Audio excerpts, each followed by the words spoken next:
안녕하세요, 제이크입니다. 반갑습니다. 어, 래퍼가 무슨 강연을 해야 하나 고민을 굉장히 많이 했는데요. 그 전에 제가 생각을 해봤어요. 내가 무슨 옷을 입어야 할까. 근데 이렇게 세바시 역사상 가장 찌청을 입고 나온 거는 제가 처음이 아닐까 싶은데 그래도 가장 나다운 모습으로 서자 해서 이렇게 편하게 입었습니다. 양해 말씀 부탁드리고요. 네. 제가 무슨 말씀을 드릴까 고민을 좀 해보다가 제가 직업으로서의 래퍼로 10년 이상을 살아왔어요. 그 동안 제가 느낀 점들과 그리고 여러분들께 전달드리고 싶은 메시지가 있어서 이렇게 서게 되었습니다. 여러분들 래퍼 하면은 인식이 어떤 거 떠오르세요? 한번 손 들고 얘기해 봐줄 수 있어요? 뭐가 떠올라요? 랩? 래퍼는 당연히 랩을 하지. 그리고 또 뭐가 생각나세요? 자유로운 영혼. 또 스웩? 래퍼 하면 요즘 TV에 많이 나오죠. 모끼군. 네, 모끼군. 네, 실명을 거론하면 안 되니까. 모끼군의 비싼 차, 펜트하우스 이런 것들 굉장히 유명하죠. 롤렉스 막 5개씩 집에 있어야 되고. 저는 전자시계를 찾는데 저는 사실 그렇게 부유한 래퍼는 아닙니다. 제가 이렇게 얘기를 하면 몇몇 분들은 왜 나름 유명한 사람인데 왜 부유하지 않은 삶을 살고 있지? 선택을 했나? 무소유인가? 전혀 그렇지 않고요. 저도 굉장히 부자가 되고 싶은 사람 중에 하나지만 살다 보니까 생각처럼 풀리지 않을 때가 더 많더라고요. 그래서 제가 음반을 만들어 오면서 겪었던 이야기들 그리고 그 안에서 제 가정사에서 느꼈던 바들을 좀 이야기들 해드리고 싶어서 이렇게 자리에 서게 되었습니다. 제가 20살 때쯤이었어요. 아버지께서 행방불명이 되셨어요. 누구나 다 조금씩은 가정사가 있지만 전 특이하게 행방불명이 되셔서 웃으면서 얘기하면 굉장히 어색한데 진지하게 이야기를 하면 또 너무 분위기가 쌓여지더라고요.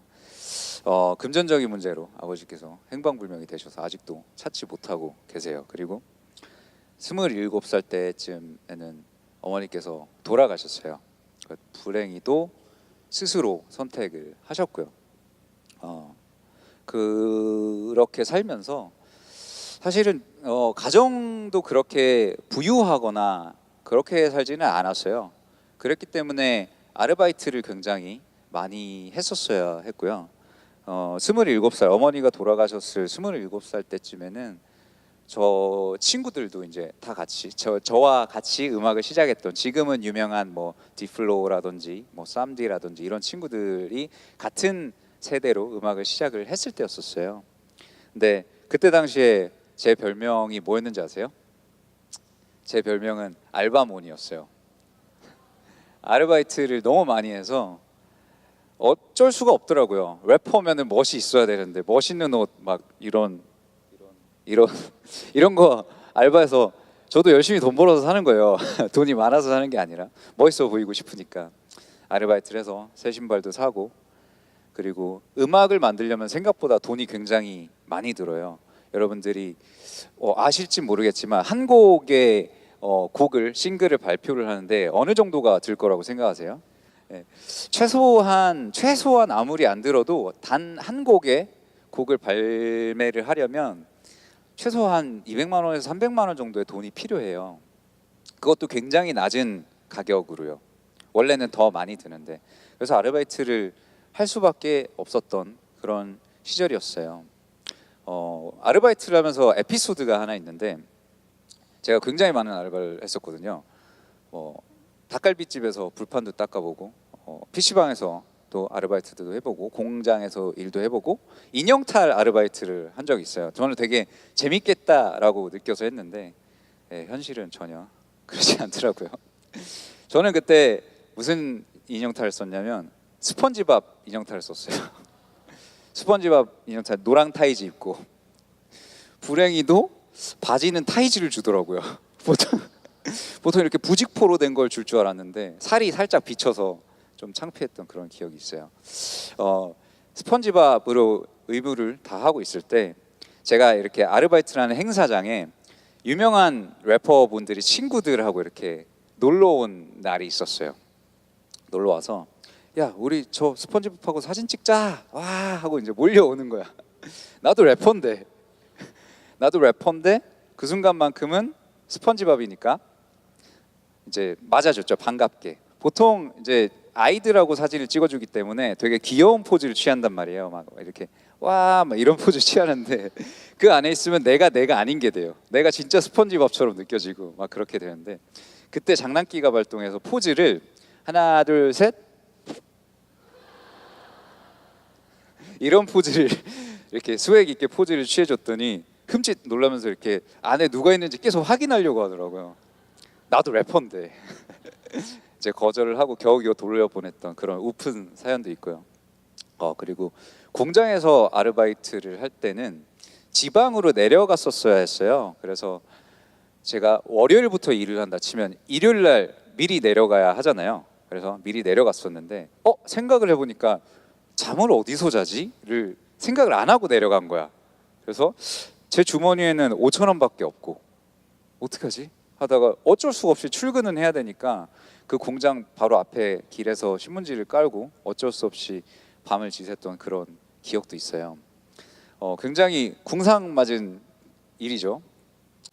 사람들이 물어보더라고요. 너는 불안하지 않니? 너가 직업도 없이 그렇게 래퍼는 너무 막연하지 않아? 그걸로 어떻게 먹고 살 수 있겠어? 근데 제가 이 삶을 택했던 이유 중에 가장 큰 건 어머니의 그 죽음에서 느낀 바가 커서 그것을 택했어요. 제일 크게 느낀 게 뭐였냐면 어머니가 사실 갑작스럽게 마음 아프게도 되게 갑작스럽게 돌아가셨는데 그러고 나서 바로 느꼈던 게 어쩌면은 나도 내일 이 세상을 떠날 수 있구나. 이것을 되게 많이 느꼈어요. 어쩌면 갑자기 나도 큰 병에 걸릴 수도 있고 사고가 날 수도 있고 생각보다 인생이 짧구나라는 걸 느꼈어요. 내가 살면서 할 수 있는 일이 만약에 100가지가 있다면 그 중에 50가지도 못하고 세상을 떠날 텐데 내가 진짜 하고 싶은 거 한 가지 정도는 내가 눈을 감는 그 침대에 누웠을 때 세상을 떠나기 직전에 나는 그걸 하면서 충분히 했어 라고 느낄 만큼만 하자라는 마음이었어요. 이것으로 끝을 보자, 뭐 내가 슈퍼스타가 될 거야 이런 마음이 아니었어요. 최소한 그걸 더 해볼 걸 이라는 생각만큼은 하지 말자 였거든요. 어떤 책에서 이런 글을 봤어요. 사람이 죽기 전에 하고 나서 후회하는 것과 하지 않아서 후회하는 것, 어떤 것이 고통이 더 클 것 같아요? 네, 하지 않아서 고통받는 게 더 크다고 들었어요. 그만큼 경험이라는 건 굉장히 중요한 것 같아요. 저는 얼마 전에 정규 앨범을 하나 발표를 했어요. 요즘은 싱글 시대잖아요, 그죠? 한 곡만 유명해지기도 힘든 시대에 11곡이라는 곡으로 앨범을 냈고요. 그리고 LP라는 매체로 발매를 했어요. 말이 나온 김에 좀 보여드리려고 이렇게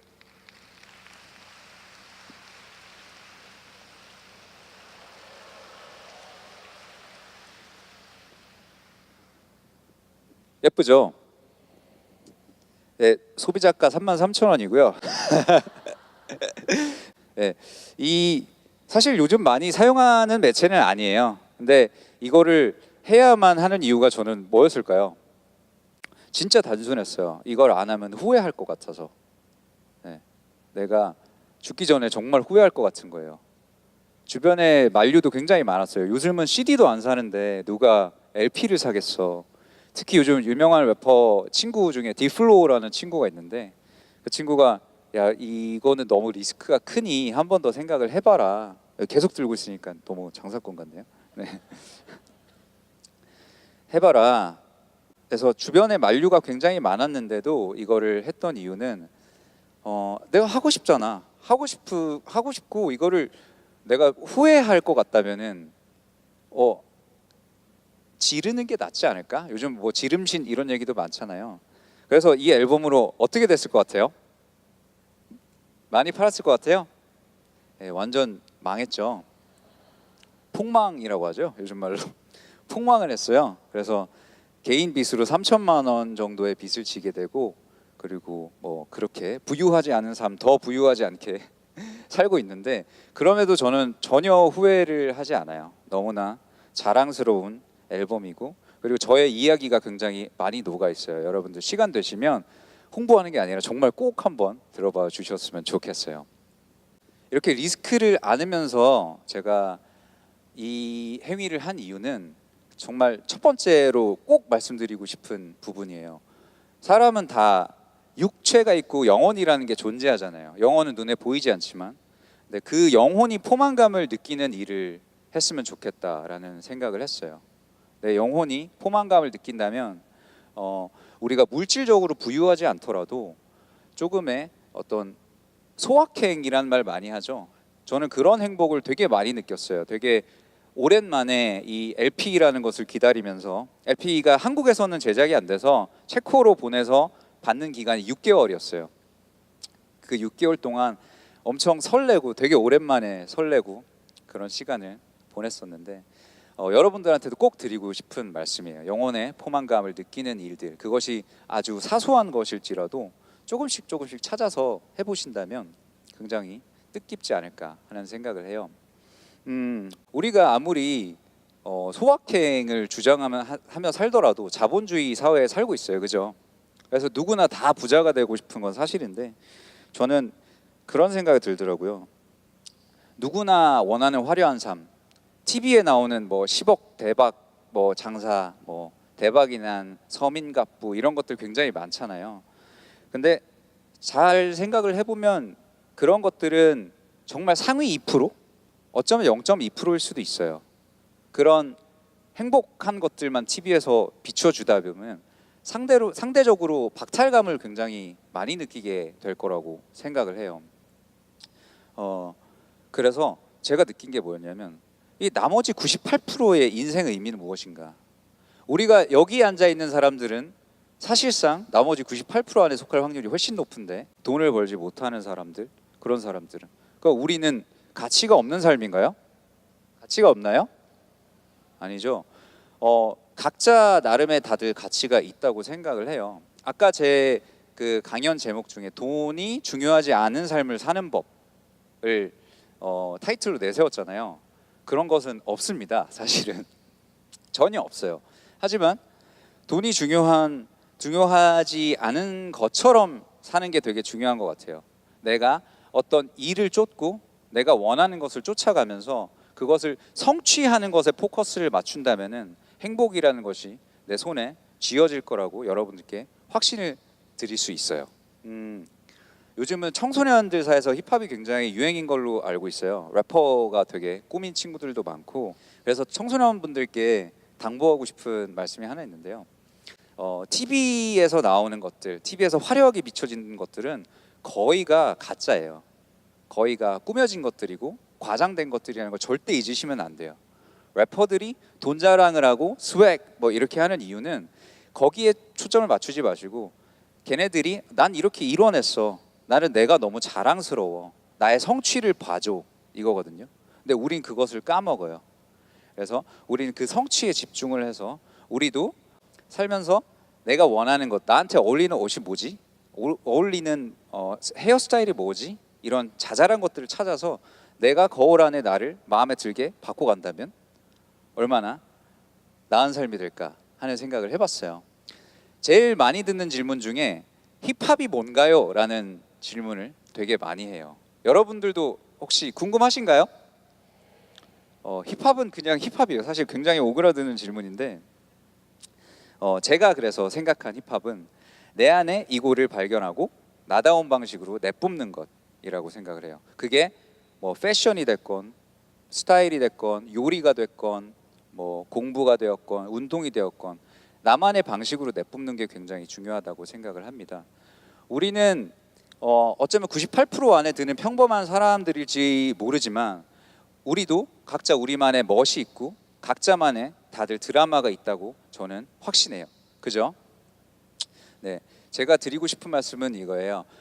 너무 화려함에 끌려다니지 마시고 거기에 눈을 옮기지 마시고 저한테 스스로한테 눈을 가지고 와서 내가 진짜 원하는 것이 무엇인지를 찾아서 조금씩 나간다면은 거울 안에 내 모습이 내가 봐도 쿨한데? 라고 느껴지지 않을까 하는 생각을 합니다. 네, 제가 준비한 강연은 여기까지였고요. 마지막으로 제가 앨범 수록곡 중에 가사가 꼭 들려드리고 싶은 가사가 있어서 한 곡을 가지고 왔어요. 네, 그걸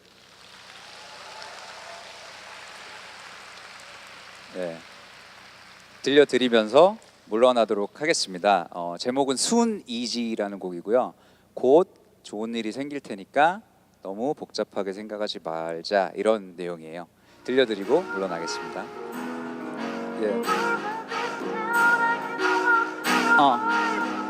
예민해지는 일이 많아지는 것 같아. 네가 없으니 짧다면 짧은 시간 동안 너무 많은 일 생겨서 괴롭기도 기분 처지는 날엔 고양이들이 날 위로해. 너도 알지 크리스마스가 지났고 계절이 두터워지네. 넌 어떻게 지내? 일기장에서도 뜸해진 기분 좋은 일이 비싼 신발을 샀어. 설레지 않아도 괜찮은 것을 나.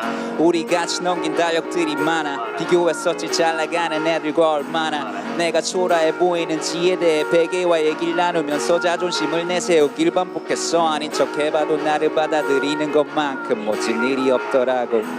우린 있는 그대로도 아름다운 자식들이니까. 그래도 우리 나이 먹어도 늘 어린이야. 너무 낙담하지 마 bro. 하루 이틀도 아니잖아 그냥 앞으로. 이런 말 함부로 안 하는 거 잘 알지. 넌 잘 될 거라고 임마. 터져 막 광화문에 켜진 수많은 촛불이 말해주는 것 같아. 우린 잘하고 있는 거라고.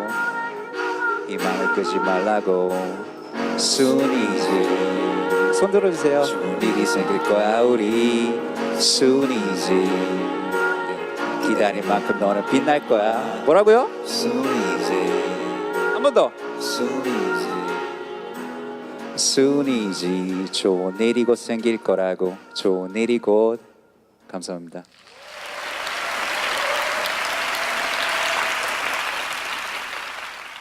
지식을 나누고 성장합니다. 경기도 지식캠퍼스.